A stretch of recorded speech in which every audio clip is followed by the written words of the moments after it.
მოგესალმებით, ეთერშია გადაცემა რეზიუმე, სტუდიაში მუშაობს ჟურნალისტი მერაბ მეტრეველი. მივესალმებით ჩვენს რადიო მსმენელებს, ვინც გვისმენს FM 103.9-ზე, რადიო პალიტრის ეთერით და მივესალმებით ასევე ჩვენს ტელემაყურებლებს, ვინც გვიყურებს ტელეკომპანია პალიტრა ნიუსის ეთერით. ევროკომისიამ საქართველოს დიპლომატიური, სამსახურებრივი და ოფიციალური პასპორტების მფლობელებისთვის უვიზო მიმოსვლის შეჩერების პროცესი დაიწყო. ამის შესახებ ევროკომისიის პრეს-სპიკერმა მარკუს ლამერტმა ბრიფინგზე განაცხადა.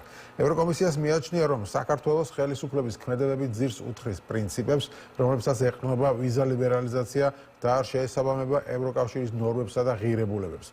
ამასთან პრეს-სპიკერმა გაიმეორა ორეტაპიანი მიდგომის შესახებ და აღნიშნა, რომ ვიზების შეჩერების მექანიზმის ფარგლებში ორეტაპიანი მიდგომაა. პირველი ეტაპი დიპლომატიური პასპორტების მფლობელებს ეხება, ასევე არის შესაძლებლობა გარკვეულ მომენტში თუ უკუსვა გაგრძელდება, თლიან მოსახლეობაზეც გავრცელდესო, განაცხადა მან. ან როგორც ხედავთ, ამ ეტაპზე მხოლოდ დიპლომატიური პასპორტის მფლობელებს შეუჩერდება თუ ვიზო მიმოსვლა, თუმცა თუ საქართველოს ხელისუფლება გააგრძელებს იგივე კურსს, შეიძლება მერე ყველას შეგვიჩერონ. ამავე დროს საინტერესო განცხადება გააკეთა ილხამ ალიევმა, ჩვენთვის სამწუხარო, სომხური მხარისგან მივიღეთ მოთხოვნა სომხეთიდან რუსეთში ტრანზიტის დასაშვებასთან დაკავშირებით. აზერბაიჯანული მედიის ინფორმაციით, ამის შესახებ პრეზიდენტმა ილხამ ალიევმა დავოში მსოფლიო ეკონომიკური ფორუმის ფარგლებში გამართულ პანელურ სესიაზე განაცხადა. მისი თქმით, ამჟამად ტრანსპორტირება საქართველოს გავლით ხორციელდება, თუმცა არც ისე შორს არის დრო, როცა ტრანზიტი პირდაპირ სომხეთიდან აზერბაიჯანის გავლით მოხდებაო ამბობს. ის ამბობს, რომ ტვირთები საქართველოს გავლით აღარ გაივლის, გაივლის აზერბაიჯანის სომხეთი და სომხეთიდან აზერბაიჯანის გავლით. გიორგი ტუმასიანი პოლიტიკური ინიციატივა ჯერ საქართველოს წევრი და დავით გუნაშვილი საჯარო მმართველობის სპეციალისტი არიან ჩვენი სტუმრები. მადლობა გადაცემაში მონაწილეობისთვის. თქვენ როცა დაკვადიშეთ განაცემაში, თქვენთან საუბარს ვაპირებდი შიდა პოლიტიკაზე, ძირითადად პროტესტზე, მის პერსპექტივაზე და ამაზეც ვისაუბრეთ აუცილებლად, მაგრამ მანამდე მინდა კომენტარი გთხოვოთ. გიორგი, შენგან დავიწყებ პირველ რიგში აი ამ ამბავზე განცხადებაზე ალიევის, რომ ტვირთები ახლოს მომავალში არა საქართველოს გავლით, არამედ სომხეთის გავლით გავა და სომხეთიდან რუსეთშიც, როგორც მივხვდი, ამაზე საუბრობს ალიევი, ან სომხეთიდან რუსეთში მიმავალი ტვირთებიც არა ლარსზე, არამედ აზერბაიჯანზე გაივლის. მოგესალმებით, მერაბ, მივესალმები მაყურებელს და მსმენელს და პირდაპირ უნდა ვთქვათ, რომ ამ ეთერში თქვენთან მრავალჯერ გვისაუბრია სწორედ იმაზე, რომ ქართული ოცნების პოლიტიკის შედეგად უპრეცედენტო ზიანის მიყენება ხდება საქართველოს რეპუტაციისთვის, საერთაშორისო სანდოობისთვის, ამავდროულად ლოგისტიკური კავშირების მიმართულებით, აი ნდობის და პარტნიორობის ფორმატების მიმართ, რომელიც დიდი ხანია არსებობს. ამის ნათელი მაგალითი იყო კვირეების წინ, როდესაც აზერბაიჯანულ მედიაში იყო ცნობილი სკანდალი და პრაქტიკულად გარკვეულწილად მუქარენარევი აი ამ ტრანზიტის ნარატივში რიტორიკა ბაქოდან. ჩვენ ნახეთ ამავე სტატიებში ინფორმაცია, რომ 2025 წლის გაზაფხულიდან აზერბაიჯანული და ასევე სომხური მიმართულებით და ეს ძალიან ბევრი შიდა წყაროდანაც ვიცი, საქართველოს ხელოვნურ დაბრძოლებებს ქმნის ეკონომიკური ვაჭრობის მიმართულებით. ამავდროულად ხელოვნური დაბრძოლებებს რა კუთხით და რა მიზნით? მთელი ჩამონათვალი არის პროდუქტების, გინდ სომხეთიდან, გინდ აზერბაიჯანიდან, ექსპორტზე, იმპორტზე და ტრანზიტზე, რის მიმართულებითაც არის ხელოვნური დაბრძოლება. შეგიძლიათ ნახოთ, იქ არის ტრანზიტის შეჩერება, ამ დაჯარიმებები, გარკვეული პოლიტიკური შინაარსის, როგორც ამას ერევნიდან და ბაქოდან ხედავენ, შეზღუდვა. რატო ამის მიზეზი რა არის? დიახ, მიზეზი ახლა, როდესაც ჩვენ პროტესტში მათ შორის, როდესაც შიდა პოლიტიკურ საკითხში ვაცხადებთ, რომ საქართველოს დღეს არის რუსეთის გავლენის ქვეშ და საქართველოს მართველი ძალა ამ მომენტისთვის ქართული ოცნება რუსეთის ინტერესების გამტარებელ ძალად არის ჩამოყალიბებული. ძალიან ბევრი ჩვენი მოქალაქე ამას უყურებს როგორც მხოლოდ შიდა პოლიტიკურ ბრძოლას, რაც ნამდვილად ასე არ არის. ეს არის მათ შორის საგარეო პოლიტიკური მდგენელის მქონე მნიშვნელოვანი ფაქტორი. კერძოდ რუსეთის გავლენის ქვეშ მყოფი საქართველოს ამ მნიშვნელოვანი სატრანზიტო დერეფნების და მარშრუტების მიმართულებით არავისთვის სანდო არ იქნება. საქართველოს სტრატეგიული მნიშვნელობა, რა თქმა უნდა, და აი ჯერ საქართველოს გუნდის პოზიციაც ეგ არის, რომ არ ეფუძნება ასე ვთქვათ, იმ ტრადიციულ ჩვენ წარმოებას პირობითად, რომელიც ჩვენ შეიძლება ადგილობრივი კონდეს, მაგალითად, ხო, საქართველოს არ შეუძლია ღვინის მეშვეობით კონდეს გეოპოლიტიკური როლი დედამიწაზე.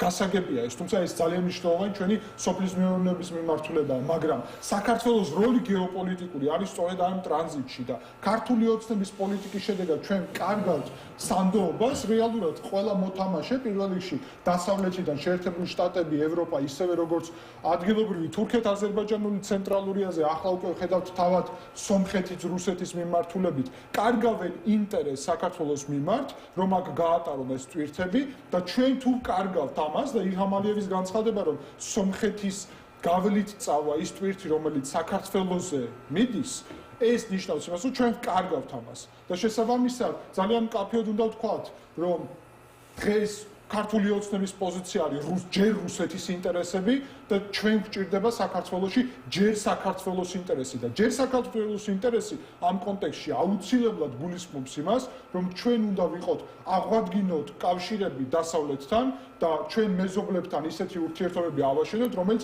საქართველოს ინტერესებს შეესაბამება, იმიტომ რომ ამ კონტექსტში ეს ტრანზიტი ნიშნავს მრავალ მილიარდიან შემოსავალს საქართველოს და ქართული სახელმწიფოს გაძლიერებას და ნიშნავს უსაფრთხოებას, რადგან ეს ლოგისტიკა, ენერგეტიკული ტრანზიტი და ასე შემდეგ ჩვენს უსაფრთხოების მნიშვნელოვანი მდგენელია. დღეს ვკარგავთ უსაფრთხოებასაც, ფინანსურ მდგენელსაც, რეგიონალურ ბერკეტებსაც, იმიტომ რომ აზერბაიჯანული ტრანზიტი, სომხური ტრანზიტი, თურქული ტრანზიტი, ახლა ჩვენი გავლენაც არის ამ ქვეყნებზე.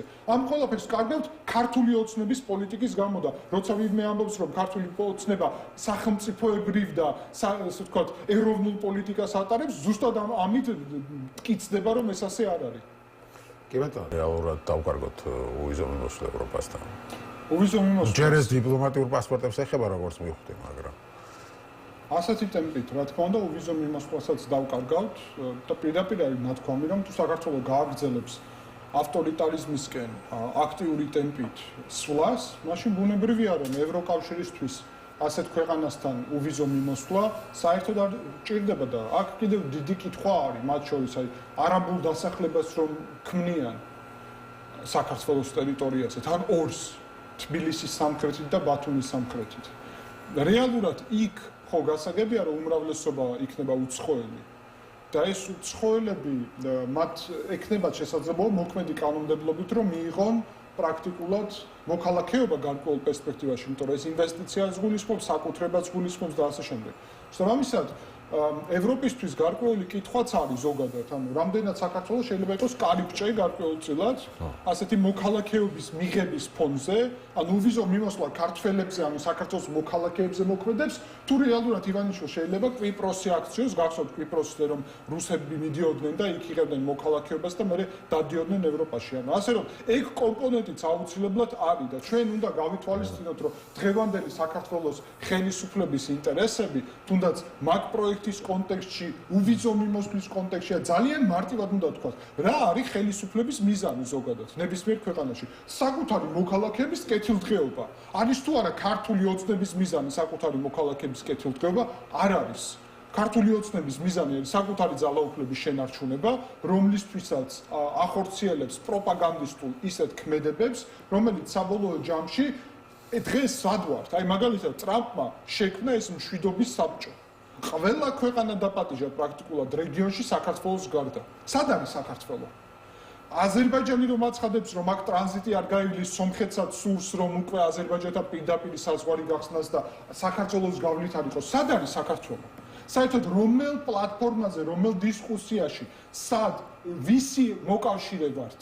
ან ვინ არის ჩვენი მოკავშირე? აზერბაიჯანს აგერ თურქეთი ყავს მოკავშირე, სომხეთი აგერ შეერთებულ შტატებთან, ევროკავშირთან ძალიან აქტიურად ინდოეთთან ავითარებს ურთიერთობებს. სხვა ქვეყნები აი ახლა ტრამპმა შექმნა ღაზას მშვიდობის საბჭო, სადაც მიიწვია მე მგონი ყველა, არ ვიცი, პუტინი და ლუკაშენკოც კი, ალიევიც, აზერბაიჯანიც და სომხეთიც და საქართველოს ხელისუფლება აქაც არ მიიწვია. საქართველოს ხელისუფლება იმიტომ არ მიიწვია. პუტინი და ლუკაშენკო მიიწვია. პუტინი და ლუკაშენკო ამ შემთხვევაში არის მოწინააღმდეგე მხარე, ნუ გასაგებია უკრაინის, ღაზას კონტექსტშიც ახლა ვინც იცნობს მდგომარეობა ძალიან კარგად იცის, რომ რეალურად ირანის მხარეს არის რუსეთი ბევრი მდგენელით, სააერო თავდაცვის სისტემები რომ ავიღოთ სულ მცირე ირანში. ასე რომ ძალიან კარგად ესმის რომ მეტოქებს უნდა ესაუბრო. სომხეთი და აზერბაიჯანი გაჩნდა როგორც მნიშვნელოვანი რგოლი ახლა ცენტრალურ აზიაში ტრანზიტის და საქართველოს სად არის? ამ გეოპოლიტიკურ რუკაზე რა ფუნქცია გაგვაჩნია? ივანიშვილის ხელისუფლება მიზანმიმართულად პრაქტიკულად და ეს დაპირებაც ჰქონდა, ჩამოაშორა საქართველოს მთლიანად გეოპოლიტიკურ პროცესებს. მაგრამ ისე კი არ გააკეთა, რომ ეს რისკების მინიმალიზაციის მიზნით ყოფილიყო. არამედ რეალობას ვხედავთ იმას, რომ დღეს საქართველოს დარჩენილია მოკავშირეების გარეშე. მეორე მხრივ რუსეთიც არ არის ახლა საქართველოს მოკავშირე კი არა, დიპლომატიური ურთიერთობებიც კი არ აქვს ქართულ ოცნებასთან პირობითად და არანაირი კავშირებიც არ აქვს და კი ბატონო, არანაირ დათმობებზე არ მიდიან, იმიტომ რომ რუსეთი არ აპირებს საქართველოს ინტერესების გათვალისწინებას. სწორად შეფასდა, რომ სომხეთის მაგალითი ხომ არსებობს. შენ რაც არ უნდა მოკავშირე იყო, რაც არ უნდა დაუთმო რუსეთს, რაც არ უნდა მისცე რუსეთს. რუსეთი არასდროს არ გაითვალისწინებს შენს არსებობას, იმიტომ რომ ამ დღეების განმავლობაში სოლოვიოვმა და დუგინმა პირდაპირ უთხრეს საქართველოსაც, სომხეთსაც, აზერბაიჯანსაც და ცენტრალურ აზიასაც თქვენი სუვერენიტეტი არ არსებობს, არ უნდა არსებობდეს. ჩვენ უნდა თქვენი ოკუპაცია მოვახდინოთ პრაქტიკულად, რაც ხა ჯერ საქართველოს, ალბათ პოლიტიკურ პარტიად ადრე თქვენ გადაკეთდება, დღეს ჯერ ხართ პოლიტიკური ინიციატივა. თქვენ ხართ ამ კონსულტაციებში ჩართულები? ჯერ საქართველოს პირდაპირ არ არის ჩართული ამ კონსულტაციებში, როგორც ხვდები ეს ძირითადად სამოქალაქო საზოგადოების და პოლიტიკური პარტიები მათ შორის. ხო, მოქმედი არსებული პოლიტიკური პარტიები. თქვენ არც იქეთ ხართ, არც აქეთ შუაში ხართ. ყველა ჩაერთვება ამ პროცესში, პროცესი მიმდინარეობს, რა ჯერ არ მივსურვებთ. და არც პოლიტიკური პარტია არის დღეს, თუმცა ყველასთან კომუნიკაცია გვაქვს მაქსიმალურად ჭიდრო პიროვნულ დონეზეც, ორგანიზაციულ დონეზეც. გეტყვით, რომ ჯერ საქართველოს ძალიან აქტიურად ვითარდება, ძლიერდება და ჩვენი პოზიცია, რომ ეს არ იყოს პოლიტიკური პარტია, მანამ სანამ არ იქნება სათანადო ასე თქვა წარმომადგენლობა და შესაძლებლობა, რომ მოქალაქეებმა დაინახონ ამაში რეალური ასე თქვა ინტერესის წერტილი და დაინახონ რეალური ალტერნატივა და ხელშესახები განსხვავებული პოლიტიკური პროდუქტი.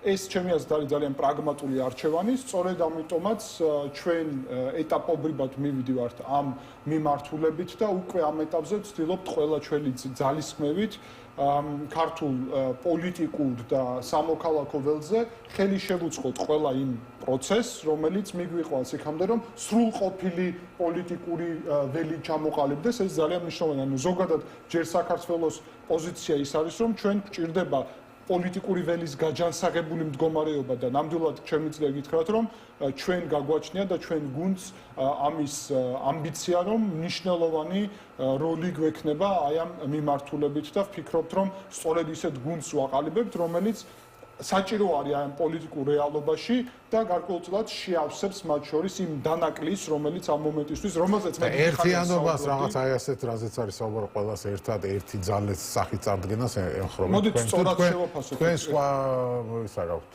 ასე თქვა შეხედულება. მოდით სწორად შევაფასოთ ერთიანობის კონტექსტში. ჩვენ ისედაც ყველანი ერთიანი ვართ, როცა საქმე ეხება ჩვენი საუბარი ერთი ძალის გამოსხივებაზე, ძალის ცენტრი იყოს, ერთი ალტერნატივა ყავდეს ქართულ ოცნებას. ნახეთ, ეგ არის ძალის ცენტრის მიმართულებით, ანუ შეთანხმების მიმართულებით ყველანი უნდა ერთ პოზიციაზე ვიყოთ, ცხადია გლობალურ საკითხთან დაკავშირებით. ისედაც ვართ, რაც შეეხება პოლიტიკური პატიმრების გამოშვებას, რიგ გარეშე არჩევნების ჩანიშვნას, თუმცა აქაც მნიშვნელოვანია, რომ ჩვენ ამასობაში ვემზადებოდეთ აი ამ პოლიტიკური ველისთვის, რადგანაც ქართული ოცნების ქმედებების შედეგად პოლიტიკური პროცესი დღეს ქვეყანაში მკვდარია, ანუ კონკრეტულად ჯერ საქართველოს პოლიტიკურ პარტიად არ დარეგისტრირების ამ მომენტშიც ვითარება გამომდინარეობს იქედან, რომ პოლიტიკური პროცესი როგორც ასეთი საქართველოში ახლა არ არსებობს. ამიტომ ჩვენ გვჭირდება გარკვეულწილად გაჯანსაღება და ჩამოყალიბება ახლიდან აი პოლიტიკური ველის, სადაც პრიორიტეტი და თვითმიზანი არ არის ერთ სუბიექტად ყოფნა, პრიორიტეტი და მიზანი ჩემი აზრით და ჩემი ჯერ საქართველოში ყოფნის მიზეზი ზუსტად ის არის. ანუ როგორც ხედავთ, აქ ცოტა განსხვავებული არა, განსხვავებული.